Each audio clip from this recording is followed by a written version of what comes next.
Hello students, നമ്മളിപ്പോൾ discuss ചെയ്തുകൊണ്ടിരിക്കുന്നത് types of research design എന്ന് പറയുന്ന ഭാഗമാണ്. അതിൽ എക്സ്പ്ലോറേറ്ററി റിസർച്ച് നമ്മൾ ഡിസ്കസ് ചെയ്ത് കഴിഞ്ഞു.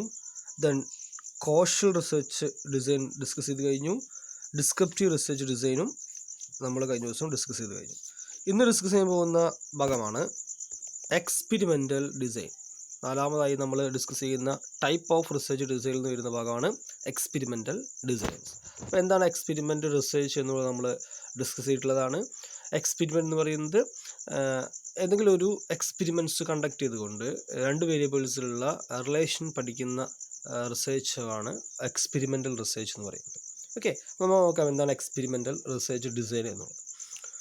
So experimental research design are concerned with examination of effect of independent variable on the dependent variable. എന്താ പറഞ്ഞിട്ടുള്ളത്? is concerned with examination of the effect of independent variable on the dependent variable.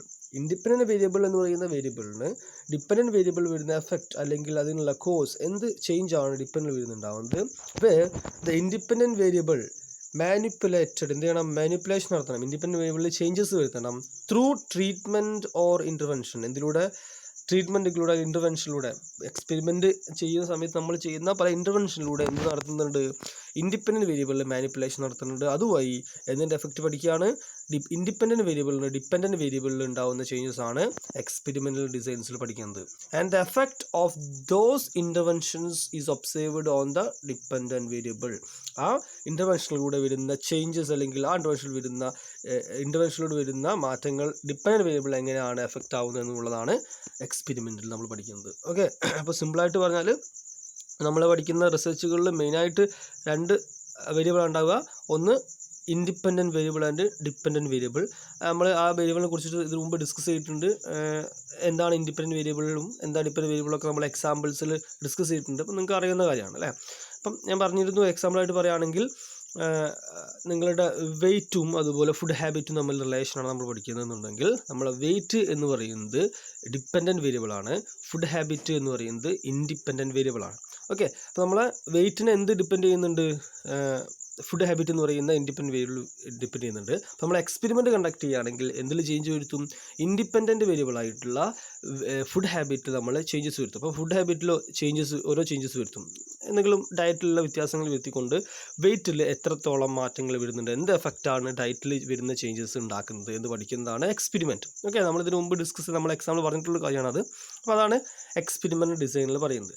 And in the words of relay, experimental research design is a powerful design for testing hypothesis of causal relationship among variables. എന്താണ് relay എന്ന് പറയുന്ന ആൾ പറഞ്ഞിട്ടുള്ളത്? Experiment research design ഏറ്റവും കൂടുതൽ അല്ലെങ്കിൽ useful ആയിട്ടുള്ള എന്തിനു വേണ്ടിയിട്ടാണ്? Testing hypothesis of causal relationship among variable.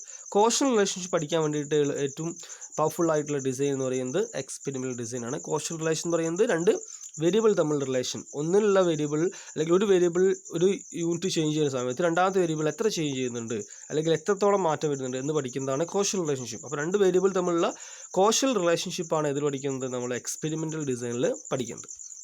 Then an experiment is the process of manipulating one or more independent variable and measuring their effect on one or more dependent variable. അല്ലേ, നമ്മൾ പറഞ്ഞ കാര്യമാണ്. One or more independent variable ഉണ്ടാവും. And measuring their effect on one or more dependent variable while controlling the extraneous variable. എന്തുകൂടി ഉണ്ട്? മൂന്നാമത്തെ variable extraneous variable. നമ്മളത് ഇതിനു മുമ്പ് ഡിസ്കസ് ചെയ്തിട്ടുള്ളതാണ് എക്സ്ട്രാനിയസ് വേരിയബിൾ എന്താണെന്നുള്ളത്. അപ്പോൾ അതൊക്കെ ഓർത്ത് വെക്കണം. ഓക്കെ, അപ്പോൾ എക്സ്ട്രാനിയസ് വേരിയബിൾ എന്ത് ചെയ്യണം? കൺട്രോൾ ചെയ്തുകൊണ്ട്. എക്സ്ട്രാനിയസ് വേരിയബിൾ എന്ന് പറയുന്നത് നമ്മൾ സ്റ്റഡി ആയിട്ട് റിലേറ്റ് ചെയ്യാത്ത, സ്റ്റഡി ആയിട്ട് നമ്മളധികം കൺസിഡർ ചെയ്യാത്ത എന്താണ് ഒരു വേരിയബിളാണ് എക്സ്ട്രാനിയസ് വേരിയബിൾ. പക്ഷേ അതിൻ്റെ എഫക്റ്റ് എപ്പോഴും എന്തെങ്കിലും ഉണ്ടാവും? ഈ ഡിപ്പെൻഡൻറ്റ് വേരിയബിൾ ഉണ്ടാവും. അപ്പോൾ അത് മാക്സിമം കൺട്രോൾ ചെയ്തുകൊണ്ട് ഇൻഡിപെൻഡൻറ്റ് വേരിയബിളിൽ വരുന്ന ചേഞ്ചസ് പഠിക്കുക എന്നുള്ളതാണ്. Okay, so experimentation also calls four control group as well as experiment group. നമ്മൾ എക്സ്പെരിമെൻറ്റേഷൻ രണ്ട് ഗ്രൂപ്പുകൾ ഉണ്ടാവും. ഒന്ന് കൺട്രോൾ ഗ്രൂപ്പ് എന്ന് പറയുന്ന ഗ്രൂപ്പ്, രണ്ടാമത്തെ എക്സ്പെരിമെൻറ്റേഷൻ ഗ്രൂപ്പ് എന്ന് പറയുന്ന ഗ്രൂപ്പും. ഒക്കെ രണ്ട് ഗ്രൂപ്പുകളാണ് ഉണ്ടാവുക. ഗ്രൂപ്പ് എന്ന് പറഞ്ഞാൽ എന്താണ്? നമ്പർ ഓഫ് പേഴ്സൺസ് ആവാം, അല്ലെങ്കിൽ നമ്പർ ഓഫ് കേസസ് ആവാം, എന്തോ ആവാം. ഓക്കെ, അപ്പോൾ രണ്ട് ഗ്രൂപ്പുകളുടെ അടിസ്ഥാനത്തിലാണ് എക്സ്പെരിമെൻറ്റേഷൻ കണ്ടക്ട് ചെയ്യുക. എന്താണ് ഈ രണ്ട് ഗ്രൂപ്പുകൾ, എന്താണ് മീൻ ചെയ്ത് നോക്കാം. So group receiving the treatment is called experimental group. നമ്മൾ ചെയ്യുന്ന ട്രീറ്റ്മെൻറ്റ് ചെയ്യുന്ന ഗ്രൂപ്പുകൾ നമുക്ക് എക്സ്പെരിമെൻ്റൽ ഗ്രൂപ്പ് എന്ന് പറയാം. ഒരു ട്രീറ്റ്മെൻറ്റും ചെയ്യാത്ത ഗ്രൂപ്പ്, അതാണ് control group. So other group is called control group. അതായത് നമ്മൾ എക്സാമ്പിൾ പഠിക്കുകയാണെങ്കിൽ നമ്മൾ പറഞ്ഞ എക്സാമ്പിൾ ഇപ്പോൾ വെയിറ്റും അതുപോലെ ഫുഡ് ഹാബിറ്റും തമ്മിലുള്ള റിലേഷൻ നിങ്ങൾ പഠിക്കുകയാണ്. അപ്പോൾ സാധാരണ നിങ്ങൾ 2 ഗ്രൂപ്പായിട്ട് തിരിയും. 2 ഗ്രൂപ്പ് നിങ്ങൾ സെലക്ട് ചെയ്യുകയാണ്. ഒരു ഗ്രൂപ്പ് എക്സ്പെരിമെൻ്റ് ഗ്രൂപ്പും ഒരു 10 പേരെ ഗ്രൂപ്പ് എക്സ്പെരിമെൻറ്റും മറ്റൊരു 10 പേരെ ഗ്രൂപ്പ് എക്സ്പെരിമെൻറ്റ് ചെയ്യാത്ത കൺട്രോൾ ഗ്രൂപ്പാണ്. അപ്പോൾ ഈ എക്സ്പെരിമെൻ്റൽ ഗ്രൂപ്പിന് മാത്രം ഇതുപോലുള്ള എക്സ്പെരിമെൻറ്റ്സ് കണ്ടക്ട് ചെയ്യും. അതായത് ഡയറ്റിൽ ചേഞ്ചസ് വരുത്തുന്നത്, എന്നിട്ട് നിങ്ങളുടെ വെയിറ്റിൽ വരുന്ന ചേഞ്ചസ് പഠിക്കുകയാണ്. അതുപോലെ തന്നെ ആ സെയിം ടൈം നമ്മൾ പഠിക്കുന്നുണ്ട്, ഈ മറ്റൊരു ഗ്രൂപ്പ് കൺട്രോൾ ഗ്രൂപ്പ് എന്ന് പറയുന്ന 10 പേഴ്സൺസ് നമ്മൾ സെപ്പറേറ്റ് സെലക്ട് ചെയ്തിട്ടുണ്ട്. അവർക്ക് ഒരു എക്സ്പെരിമെൻറ്റ് കൊടുക്കുന്നില്ല, അവരുടെ ഫുഡ് ഹാബിറ്റിൽ ഒരു ചേഞ്ച് വരുത്തുന്നില്ല, എന്നിട്ട് അവരുടെ വെയിറ്റിലുള്ള ചേഞ്ച് പഠിക്കുന്നു. 2 കണ്ടീഷൻ, ഒന്ന് എക്സ്പെരിമെൻറ്റ് കണ്ടക്ട് ചെയ്തുകൊണ്ടും ഒന്ന് നോർമൽ കണ്ടീഷനിലും. അപ്പം ഇതാണ് ഈ 2 ഗ്രൂപ്പിലൂടെയാണ് എക്സ്പെരിമെൻറ്റേഷൻ കണ്ടക്ട് ചെയ്യുക. സോ 2 ഗ്രൂപ്പുകളുണ്ട്. ഒരു എക്സാമ്പിൾ നമുക്ക് നോക്കാം എങ്ങനെയാണ് ഗ്രൂപ്പുകളെ തരംതിരിക്കുന്നത്. The researcher want to find out influence of music played during working hours on productivity of employees. Okay, എന്താണ് റിസർച്ചർ പഠിക്കുന്നത്? വർക്കിംഗ് ഹവേഴ്സിൽ നമ്മൾ വർക്ക് ചെയ്യുന്ന സമയങ്ങളിൽ മ്യൂസിക് പ്ലേ ചെയ്ത് കഴിഞ്ഞാൽ അവരുടെ പ്രൊഡക്ടിവിറ്റിയിൽ എന്തെങ്കിലും ചേഞ്ചസ് വരുന്നുണ്ടോ എന്നുള്ളതാണ് റിസർച്ചർ പഠിക്കാൻ പോകുന്നത് എന്ന് നിങ്ങൾ വിചാരിക്കുക. അങ്ങനെയാണ് നിങ്ങളുടെ സ്റ്റഡി. അതായത് മ്യൂസിക് പ്ലേ ചെയ്യുന്നത് കൊണ്ട് പ്രൊഡക്ടിവിറ്റിയിൽ എന്ത് ചേഞ്ചാണ് വരുന്നത്. സോ നമുക്ക് 2 കണ്ടീഷൻസ് ആയിട്ട് തിരിക്കാം. So there are 2 conditions. In experimental condition, music is played during working hours. എന്ത് ചെയ്യുന്നുണ്ട്? ഒരു ഗ്രൂപ്പ് ഓഫ് വർക്കേഴ്സിൻ്റെ ഇടയിൽ മ്യൂസിക് പ്ലേ ചെയ്തുകൊണ്ട് അവരുടെ പ്രൊഡക്ഷൻ നടത്തിക്കൊണ്ടിരിക്കുന്നു. മറ്റൊരു group in control condition the work situation will be same. രണ്ടാമത്തെ കണ്ടീഷൻ എന്തില്ല, മ്യൂസിക് ഒന്നും പ്ലേ ചെയ്യില്ല, സാധാരണ നോർമൽ സിറ്റുവേഷനിൽ വർക്ക് പോകും. രണ്ടും സെപ്പറേറ്റ് ആണ് നമ്മൾ ചെയ്യുക. എന്നിട്ട് രണ്ടിലും തമ്മിലുള്ള വ്യത്യാസം മനസ്സിലാക്കുക. എന്നാലും നമുക്ക് എന്ത് മനസ്സിലാവുള്ളൂ, മ്യൂസിക് പ്ലേ ചെയ്തുകൊണ്ട് എന്തെങ്കിലും മാറ്റങ്ങൾ ഉണ്ടോ എന്ന് മെഷർ ചെയ്യാൻ പറ്റുക ഈ 2 ഗ്രൂപ്പുകളുടെ അടിസ്ഥാനത്തിലാണ്. Okay, then variables in experiment വരുന്ന വേരിയബിൾസ്, നമുക്കറിയുന്ന പരിചയമുള്ള വേരിയബിളാണ് ഈ വേരിയബിളൊക്കെ നമ്മൾ ഇപ്പോൾ പറഞ്ഞു കഴിഞ്ഞ വേരിയബിളാണ്. ഡെഫിനിഷനിൽ തന്നെ അത് പറഞ്ഞു കഴിഞ്ഞിട്ടുണ്ട് വേരിയബിളിനെ കുറിച്ചിട്ട്. സോ ഫസ്റ്റ് വൺ ഡിപ്പെൻഡൻറ്റ് വേരിയബിളാണ്.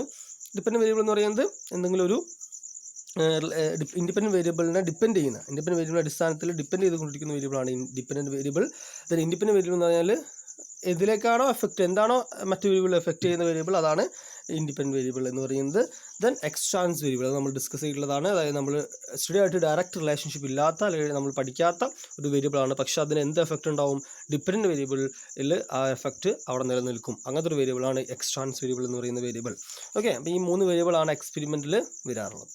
Then goal of experimental research, experiment ചെയ്യുന്ന സമയത്ത് എന്തൊക്കെ ഒബ്ജക്റ്റീവ്സ് ആണ് ഉണ്ടാവുക റിസർച്ചൊക്കെ എന്ന് നോക്കാം. First one, to draw valid conclusions about the effect of independent variable on the dependent variable.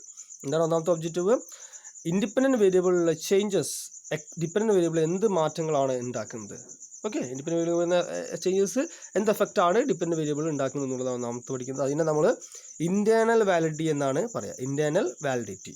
Okay, to make valid generalisation to a large population of interest. രണ്ടാമത്തായിട്ടുള്ള ഒബ്ജക്റ്റീവാണ് to make valid generalisation to a large population of interest. എന്ത് ചെയ്യുക, ഒരു generalisation നമ്മൾ draw ചെയ്തെടുക്കുക എന്നുള്ളതാണ്. നമ്മൾ ചെയ്തിട്ടുള്ള എക്സ്പീരിയൻസ് അടിസ്ഥാനത്തിൽ നമ്മൾ എന്ത് ചെയ്യുക, ഒരു കൺക്ലൂഷനിൽ എത്തുക. ഇപ്പോൾ മ്യൂസിക്കിൻ്റെ കാര്യമാണെങ്കിൽ മ്യൂസിക് പ്ലേ ചെയ്തുകൊണ്ട് വർക്കേഴ്സ് പ്രൊഡക്ഷൻ നടത്തി കഴിഞ്ഞാൽ കൂടുതലായിട്ട് പ്രൊഡക്ഷൻ ഉണ്ടാകുന്നുണ്ട്, അല്ലെങ്കിൽ പ്രൊഡക്ടിവിറ്റി ഇമ്പ്രൂവ് ചെയ്യുന്നുണ്ട് എന്നുള്ളൊരു ജനറലൈസേഷൻ, ഒരു കൺക്ലൂഷനിലേക്ക് എത്തുക എന്നുള്ളതാണ്. അതിന് നമ്മൾ എക്സ്റ്റേണൽ വാലിഡിറ്റി എന്ന് പറയും. ഓക്കെ, ഇതാണ് ഒരു എക്സ്പെരിമെൻറ്റിൽ വരുന്ന goals. Then advantages of experiment. So it is the power to determine causal relationship between variables is more compared with the other method. നമുക്ക് causal relationship വളരെ എളുപ്പത്തിൽ, അല്ലെങ്കിൽ ഏറ്റവും സ്ട്രോങ് ആയിട്ട് നമുക്ക് ഇതിൽ എന്ത് ചെയ്യുക, കണ്ടുപിടിക്കാൻ പറ്റും. The human race can reduce to minimum. Human race നമുക്ക് മിനിമം ചെയ്ത് മാക്സിമം കുറച്ചുകൊണ്ട് ഇത് ചെയ്യാൻ പറ്റും. It helps to produce exact measurement. Actually measure ചെയ്യാൻ പറ്റും. കാരണം നമ്മൾ 2 ഗ്രൂപ്പുകളായിട്ട് തരംതിരിക്കുന്നുണ്ട്, കൺട്രോൾ ഗ്രൂപ്പും എക്സ്പെരിമെൻ്റൽ ഗ്രൂപ്പും. 2 ഗ്രൂപ്പിലും വരുന്ന ചേഞ്ചസ് നമുക്ക് പെട്ടെന്ന് മെഷർ ചെയ്യാം. എന്ത് മാറ്റമാണ് രണ്ടിലും ഉണ്ടാകുന്നത് എന്നുള്ള കാര്യങ്ങൾ എളുപ്പത്തിൽ മെഷർ ചെയ്യാനും അക്യുറേറ്റ് ആയിട്ട് നമുക്ക് മെഷർ ചെയ്യാനും പറ്റും. Okay, then types of experiment വരുന്ന ടൈപ്സ്, ഏതൊക്കെ രീതിയിൽ എക്സ്പെരിമെൻറ്റ് കണ്ടക്ട് ചെയ്യാം. രണ്ടെണ്ണമാണുള്ളത്. ഒന്ന് ലബോറട്ടറി എക്സ്പെരിമെൻറ്റും, രണ്ടാമത്തെ ഫീൽഡ് എക്സ്പെരിമെൻറ്റും. ലബോറട്ടറി എക്സ്പെരിമെൻറ്റ് എന്ന് പറഞ്ഞാൽ is N investigation conducted in situation created specifically for that purpose. ഒരു കാര്യം ചെയ്യാൻ, ഒരു എക്സ്പെരിമെൻറ്റ് നടത്താൻ വേണ്ടിയിട്ട് നമ്മൾ ഒരു സെപ്പറേറ്റ് അതിന് വേണ്ടിയിട്ട് സിറ്റുവേഷൻ ക്രിയേറ്റ് ചെയ്യുന്നതാണ് ലബോറട്ടറി എക്സ്പെരിമെൻറ്റ് എന്ന് പറയുന്നത്. അതായത് അതിനായിട്ട് നമ്മൾ ചെയ്യുകയാണ്, അതിനായിട്ട് നമ്മൾ സെറ്റപ്പ് ചെയ്യുകയാണ് ആ ഒരു സിറ്റുവേഷൻ എന്ന് പറയുന്നത്. ബട്ട് ഫീൽഡ് എക്സ്പെരിമെൻറ്റ് എന്ന് പറയുന്നത് is conducted in real life situation in which the experiment manipulated an independent variable in order to test hypothesis. എന്ത് ചെയ്യുന്നില്ല, നമുക്ക് എക്സ്പെരിമെൻറ്റ് നടത്താൻ വേണ്ടി സെപ്പറേറ്റ് സെറ്റായിട്ടൊന്നും ചെയ്യുന്നില്ല. റിയൽ ലൈഫ് സിറ്റുവേഷനിൽ പോയിട്ട് നമ്മൾ എന്ത് ചെയ്യുക, നമ്മൾ എക്സ്പെരിമെൻറ്റ് കണ്ടക്ട് ചെയ്യുക എന്നുള്ളതാണ് ഫീൽഡ് എക്സ്പെരിമെൻറ്റ് വരുന്നത്. ഓക്കെ, ലബോറട്ടറി എന്ന് പറയുമ്പോൾ നമ്മൾ അതിന് സ്പെസിഫിക്കലി അതിന് വേണ്ടിയിട്ട് നമ്മൾ ക്രിയേറ്റ് ചെയ്യുക. ഓക്കെ, കൺട്രോൾ ഗ്രൂപ്പ് എടുത്തിട്ട് അവരൊരു ഏരിയയിൽ താമസിപ്പിച്ചുകൊണ്ട് അവരിലേക്ക് എക്സ്പീരിയൻസ് നടത്തുക, അല്ലെങ്കിൽ അതിനായിട്ട് മറ്റെന്തെങ്കിലും എക്സ്പീരിയൻസ് ആണെങ്കിലൊക്കെ സെപ്പറേറ്റ് അതിനായിട്ട് നമ്മൾ എന്ത് ചെയ്യുക, അത് ക്രിയേറ്റ് ചെയ്യുന്നതാണ് ലബോറട്ടറി എക്സ്പെരിമെൻ്റ് എന്ന് പറയുന്നത്. ഓക്കെ, നെക്സ്റ്റ് നമ്മൾ ഡിസ്കസ് ചെയ്യാൻ പോകുന്ന ഒരു ഭാഗം എന്ന് പറയുന്നത് ടൈപ്സ് ഓഫ് എക്സ്പെരിമെൻ്റൽ റിസർച്ച് ആണ്. ടൈപ്സ് ഇമ്പോർട്ടൻ്റ് ആയിട്ടുള്ള ഏരിയ ആണ്. Types of experiment research designs. Okay, നമ്മൾ ടൈപ്സ് ഓഫ് എക്സ്പെരിമെൻ്റ് ആണ് ഇവിടെ ഡിസ്കസ് ചെയ്യുന്നത്. ഇവിടെ ഡിസൈൻ, എക്സ്പെരിമെൻ്റൽ ഡിസൈനിൽ വരുന്ന ടൈപ്സ് ആണ് എന്ത് ഡിസ്കസ് ചെയ്യുന്നത്. അതിൽ 3 ടൈപ്പുകളാണ് പ്രധാനമായിട്ട് നിങ്ങൾക്ക് പഠിക്കാനുള്ളത്. First one, pre experimental research design. Pre experimental research design എന്ന് പറയുന്ന ഭാഗം. Then true experimental research design. Then third one, quasi experimental research design. Okay, അപ്പം types of research experimental research ഡിസൈനിൽ 3 എണ്ണമാണ് വരുന്നത്. ഒന്ന് pre experimental research design, then true experimental research design and quasi experimental research design. നമുക്ക് ഓരോന്നും എന്താണെന്നുള്ളത് discuss ചെയ്യേണ്ടതുണ്ട്. ഇന്ന് നമ്മൾ പ്രീ എക്സ്പെരിമെൻ്റൽ റിസർച്ച് ഡിസൈൻ എന്ന് പറയുന്ന ഭാഗം മാത്രമാണ് ഡിസ്കസ് ചെയ്യുന്നത്. ഓക്കെ, നോക്കാം എന്താണ് pre experimental research design. In pre experimental designs either a single group of participants or multiple groups are observed after some interventions or treatment presumed to cause change. എന്താ പഠിക്കുന്നത്, നമ്മളെ പ്രീ എക്സ്പെരിമെൻ്റൽ ഡിസൈനിൽ ഒന്നെങ്കിൽ single group ആയിരിക്കും, അല്ലെങ്കിൽ multiple groups ഉണ്ടാവും. Okay, അതിൻ്റെ അടിസ്ഥാനത്തിൽ നമ്മൾ അതിനെ ക്ലാസിഫൈ ചെയ്യും വീണ്ടും. സോ സിംഗിൾ ഗ്രൂപ്പ് ആയിരിക്കും, അല്ലെങ്കിൽ മൾട്ടിപ്പിൾ ഗ്രൂപ്പ് ആയിരിക്കാം. Are observed after some interventions or treatment presumed to cause change. നമ്മൾ എന്ത് ചെയ്യുന്നുണ്ട്, ചില ഇൻ്റർവെൻഷൻസ്, ചേഞ്ചസ്, ട്രീറ്റ്മെൻറ്റ്സ് നടത്തിക്കൊണ്ട് ആ ഗ്രൂപ്പിൽ വരുന്ന ചേഞ്ചസ് ആണ് നമ്മൾ മെഷർ ചെയ്യുന്നത്. Then pre experimental designs represent the simplest form of research design. ഏറ്റവും എളുപ്പത്തിൽ ചെയ്യാൻ പറ്റുന്ന, സിമ്പിളായിട്ട് ചെയ്യാൻ പറ്റുന്ന റിസർച്ച് എക്സ്പെരിമെൻ്റൽ ഡിസൈനാണ് പ്രീ എക്സ്പെരിമെൻ്റൽ ഡിസൈൻ എന്ന് പറയുന്നത്. This is consider as A very weak design ആണ്. ഇത് വീക്കായിട്ട് കൺസിഡർ ചെയ്യുന്ന ഒരു ഡിസൈനാണ്. കാരണം റിസർച്ചർക്ക് ഇതിൽ നമ്മളെ ഇൻ്റർവെൻഷൻ അല്ലെങ്കിൽ എക്സ്പെരിമെൻറ്റിൽ അധികം കൺട്രോൾ ഉണ്ടാവില്ല. So as a research has very little control over the എക്സ്പെരിമെൻറ്റിൽ കൺട്രോൾ കുറവായിരിക്കും. അതുകൊണ്ട് അത് വീക്കായിട്ടുള്ളൊരു ഡിസൈനായിട്ടാണ് കൺസിഡർ ചെയ്യുന്നത്. Then pre experimental designs are classifies depending on whether there is a involvement of 1 or more groups. Pre experimental design എന്ന് പറയുന്ന ഈ ഡിസൈനും എന്തിൻ്റെ അടിസ്ഥാനത്തിലാണ് ക്ലാസിഫൈ ചെയ്യുന്നത്? On the basis of 1 or more groups. എത്ര ഗ്രൂപ്പ്സ് അതിലുണ്ട് അതിൻ്റെ അടിസ്ഥാനത്തിലാവാം, അല്ലെങ്കിൽ whether groups are post tester only or both post tester or pre tester. ഒന്നെങ്കിൽ പോസ്റ്റ് ടെസ്റ്റിന് ആണോ, അല്ലെങ്കിൽ പോസ്റ്റ് ടെസ്റ്റും പ്രീ ടെസ്റ്റും ഉണ്ടോ, അതായത് എക്സ്പെരിമെൻറ്റിന് മുന്നും അതിന് ശേഷവും ടെസ്റ്റ് ചെയ്യുന്നുണ്ടോ എന്ന അടിസ്ഥാനത്തിലോ, അല്ലെങ്കിൽ എത്ര ഗ്രൂപ്പ്സ് അതിൽ ഇൻവോൾവ് ചെയ്തിട്ടുണ്ട് എന്ന അടിസ്ഥാനത്തിൽ നമുക്ക് എന്ത് ചെയ്യാം, പ്രീ എക്സ്പെരിമെൻ്റൽ ഡിസൈൻസിനെ ക്ലാസിഫൈ ചെയ്യാൻ കഴിയുന്നതാണ്. ഓക്കെ, അപ്പം ഒന്നാമത്തെ ഡിസൈൻ ആയിട്ടുള്ള പ്രീ എക്സ്പെരിമെൻ്റൽ ഡിസൈൻ എന്ന് പറഞ്ഞാൽ വളരെ സിമ്പിൾ ആയിട്ടുള്ള, ഏറ്റവും എളുപ്പത്തിൽ ചെയ്യാൻ പറ്റുന്ന എക്സ്പെരിമെൻ്റൽ ഡിസൈനാണ്. ഇതിൽ നമുക്ക് സിംഗിൾ ഗ്രൂപ്പ് ആവാം, അല്ലെങ്കിൽ മൾട്ടിപ്പിൾ ഗ്രൂപ്പ്സ് അവൈലബിൾ ആവാം. ഈ 2 ഗ്രൂപ്പ്സിൽ എന്ത് നമ്മൾ പഠിക്കുന്നുണ്ട്, ചില ട്രീറ്റ്മെൻറ്റ് അല്ലെങ്കിൽ ഇൻ്റർവെൻഷൻസ് നമ്മൾ അവരിൽ ചെയ്തുകൊണ്ട്, ആ ഗ്രൂപ്പുകളിൽ ചില എക്സ്പെരിമെൻറ്റ് നമ്മൾ നടത്തിക്കൊണ്ട് അതിൽ വരുന്നത് ചേഞ്ച്, കോസ് ചേഞ്ച്, എന്താണ് അതിൻ്റെ റീസൺ, എവിടെയാണ് അതിൻ്റെ റീസൺ വരുന്നത് എന്നുള്ളത് പഠിക്കുന്ന ഡിസൈനാണ് എന്ത്, പ്രീ എക്സ്പെരിമെൻ്റൽ ഡിസൈൻ എന്ന് പറയുന്നത്. ഓക്കെ, അതിൽ 3 ഡിഫറെൻറ്റ് ക്ലാസിഫിക്കേഷനാണ് വരുന്നത്. പ്രീ എക്സ്പെരിമെൻ്റൽ ഡിസൈനിൽ 3 ക്ലാസിഫിക്കേഷനാണ് വരുന്നത്.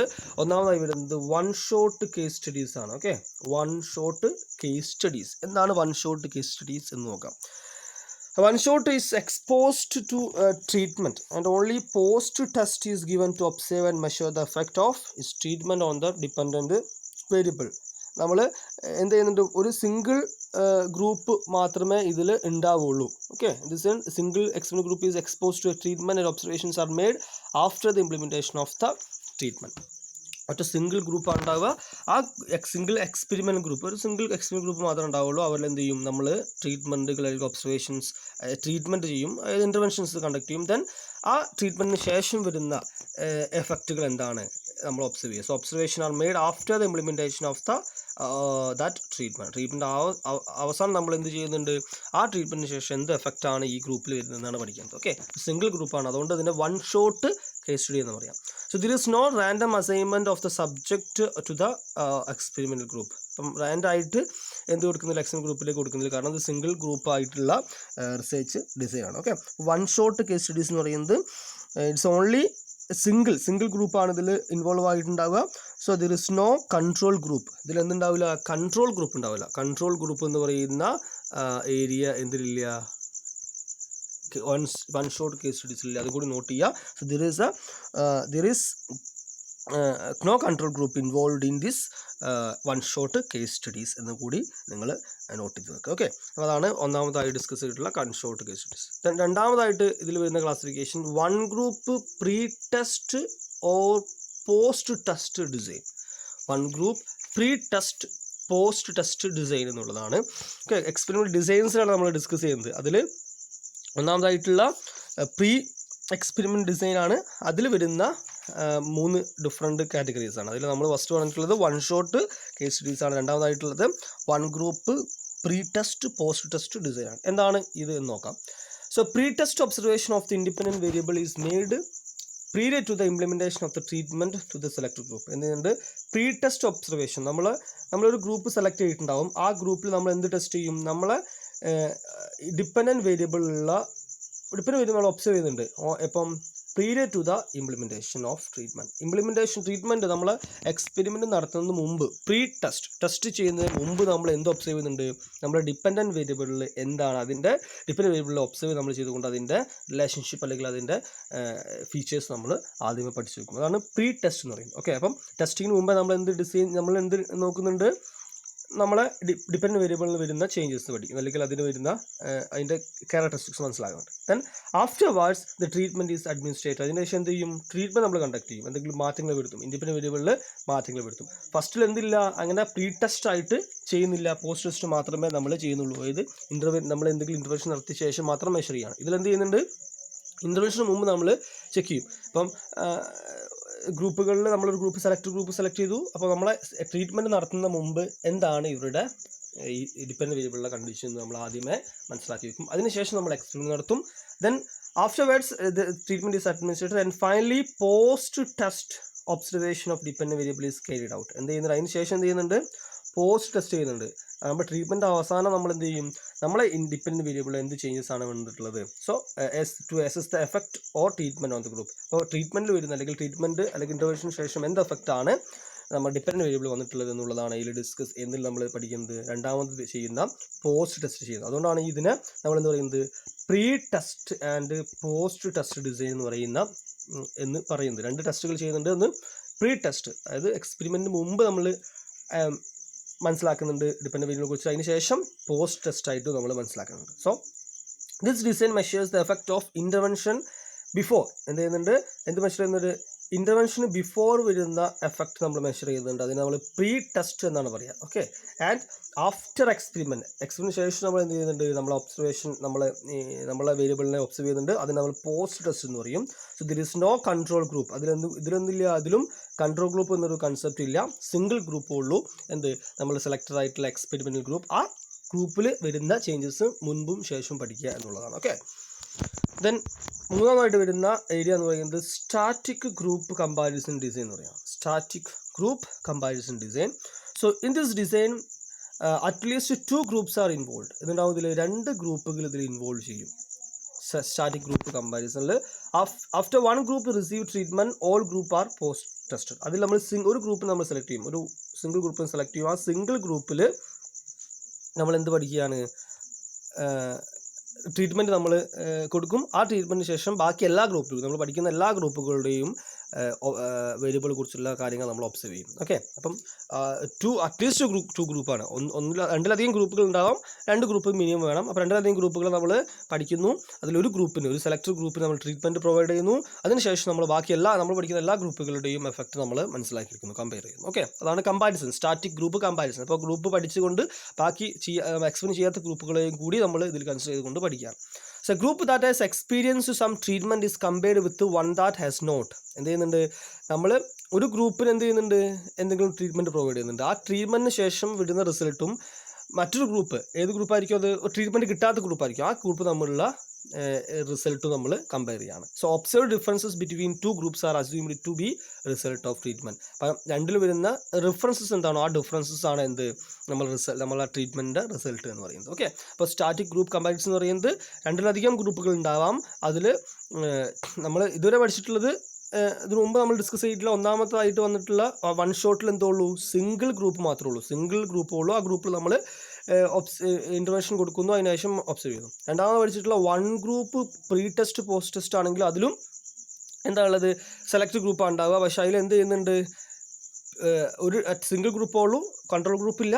അതിൽ സിംഗിൾ ഗ്രൂപ്പ് വെച്ച് നമ്മൾ എന്ത് ചെയ്യുന്നുണ്ട്, പ്രീ ടെസ്റ്റ്, ആദ്യം ടെസ്റ്റിങ്ങിന് മുമ്പ് പ്രീ ടെസ്റ്റ് നമ്മൾ മെഷർ ചെയ്യുന്നു, അതിനുശേഷം പോസ്റ്റ് ടെസ്റ്റ് നമ്മളെ ഇൻ്റർവെൻഷൻ ശേഷം നമ്മൾ എന്ത് ചെയ്യുന്നുണ്ട്, അതിൻ്റെ ബിഹേവിയർ പഠിക്കുന്നു. ഓക്കെ, ബട്ട് ലാസ്റ്റ് കേസ് ആയിട്ടുള്ള സ്റ്റാറ്റിക് ഗ്രൂപ്പ് കമ്പാരിസൺ ഡിസൈനിൽ വരികയാണെങ്കിൽ എന്തുണ്ട്, ഇതിൽ 2ലധികം ഗ്രൂപ്പുകൾ നമുക്ക് പഠിക്കാനുണ്ടാവും. പക്ഷേ അതിലൊരു ഗ്രൂപ്പിന് മാത്രമേ നമ്മൾ എന്ത് ചെയ്യുള്ളൂ, ഇൻ്റർവെൻഷൻസ് പ്രൊവൈഡ് ചെയ്യുള്ളൂ. അതിനുശേഷം നമ്മൾ ഇൻ്റർവെൻഷൻ ചെയ്തിട്ടില്ല, അല്ലെങ്കിൽ എക്സ്പെരിമെൻറ്റ് നടത്തിയ ഗ്രൂപ്പും നടത്താത്ത ഗ്രൂപ്പും തമ്മിലുള്ള ഡിഫറൻസ് പഠിച്ചുകൊണ്ട് അതാണ് ഇതിൻ്റെ റിസൾട്ടായിട്ട് വരുന്നത്. ഓക്കെ, ഇതാണ് ഇന്ന് ഡിസ്കസ് ചെയ്തിട്ടുള്ള ഭാഗം.